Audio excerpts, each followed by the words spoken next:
The Lord didn't make the sun until the fourth day. That is correct. That first day, well, what do you think it was, 24 hours long? The Bible says it was a day. Well, there was no sun. How do you know how long it was? The Bible says it was a day. Well, was it a normal day, a literal day, 24-hour day? I don't know. What do you think? I do not think about things I do not think about. And that's from Inherit the Wind. And you know when you're talking with somebody and they should be setting goals and thinking clearly, maybe it's a parent who is not parenting well and they just think to themselves, well, I don't know how to do it. This is just the way I do it and that's it.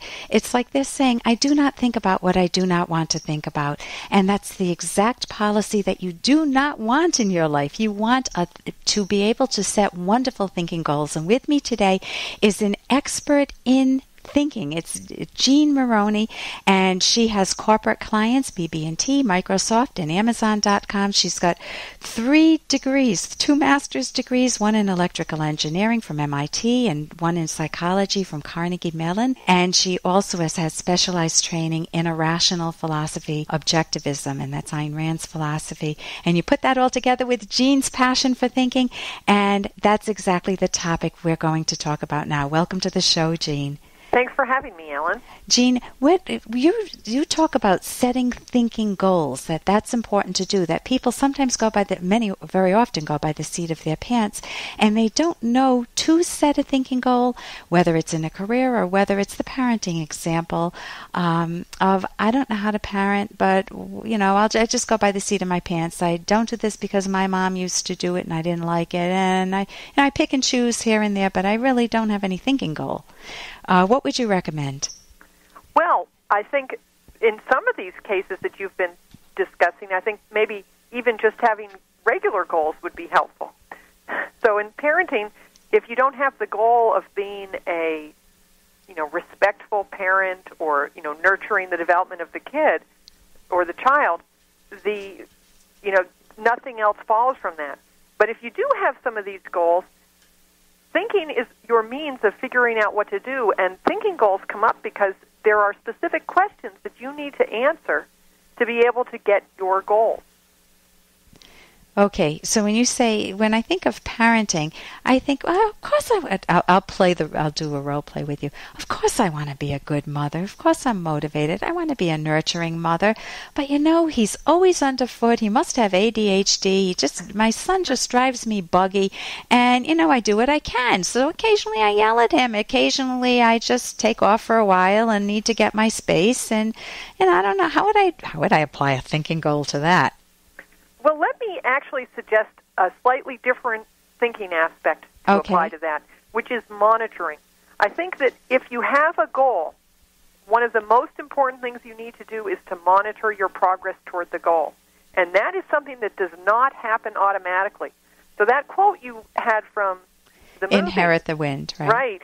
I do not think about what I do not think about is really true in this respect. It takes a deliberate choice to stop and say, well, how am I doing?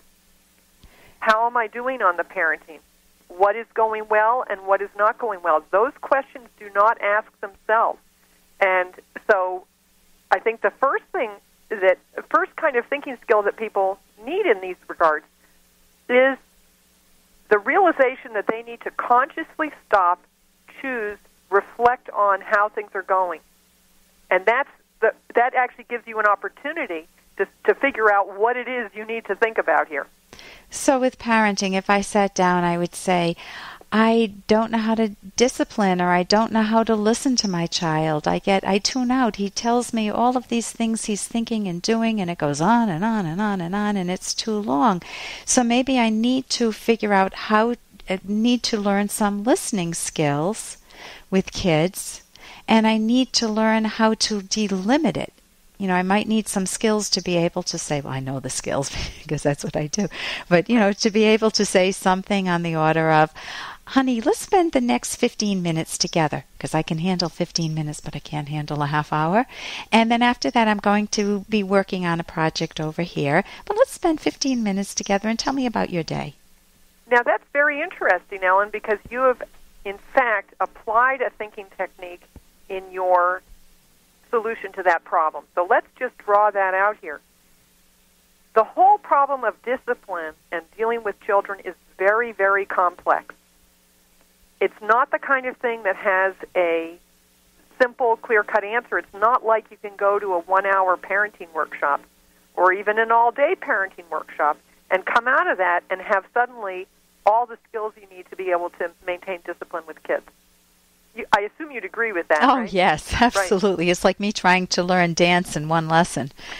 Teach me a rumba in one lesson. You can't do it, but parenting's a lot more complex than that. Right. There are so many interrelated parts, and part of this problem, part of the thinking problem involved here is that you need to be able to think about all those parts at once, but when you first start learning, you can't do it. It's just too much. It's completely overloading.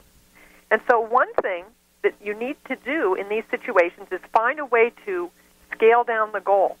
So if you had the goal of having a perfectly behaved child and a perfectly warm relationship at all times with your child, to do that in one step is probably too hard, but maybe you can find some way to scale down.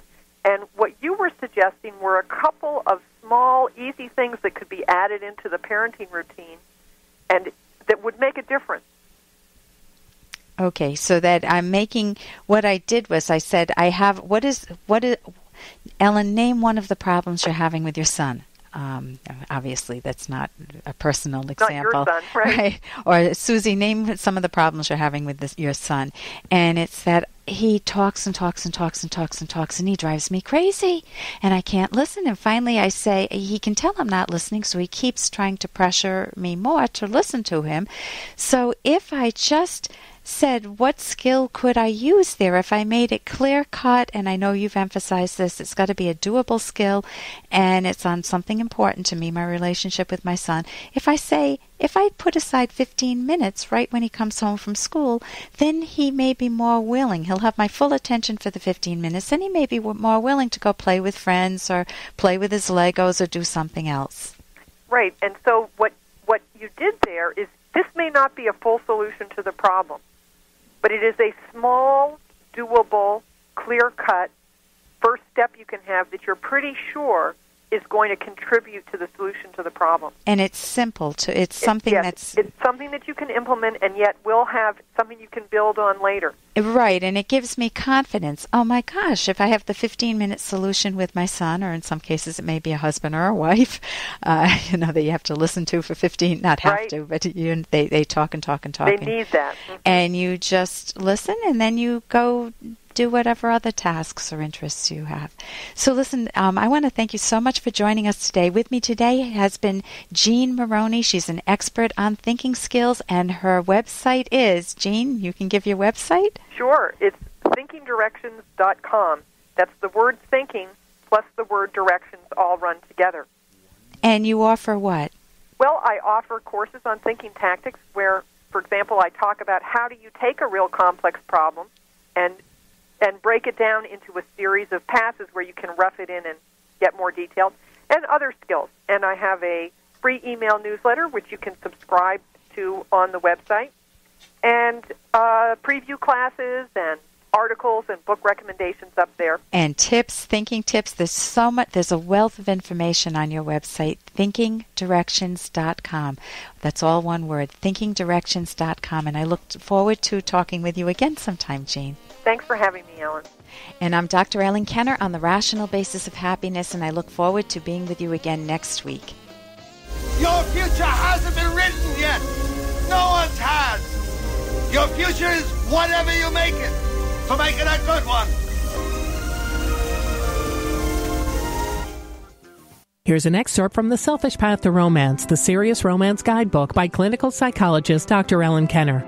The virtue of being productive makes you more lovable, but this does not mean you have to become a millionaire. Productivity requires having a long-range focus on a career, developing the skills you need to be employable, and earning money. Your career gives you a sense of purpose and the financial ability to trade with others in order to sustain and enrich your life. It gives you a sense of pride in yourself. Don't make the mistake of thinking that you're unlovable unless you have a job or career right now. You may be going through a tough personal time, be between jobs, or be unemployed by circumstances beyond your control. Or perhaps you're caring for children or elderly family members. If you're making a genuine effort to improve your situation, you may be perfectly lovable and moral. You can download Chapter 1 for free by going to drkenner.com, and you can buy the book at amazon.com.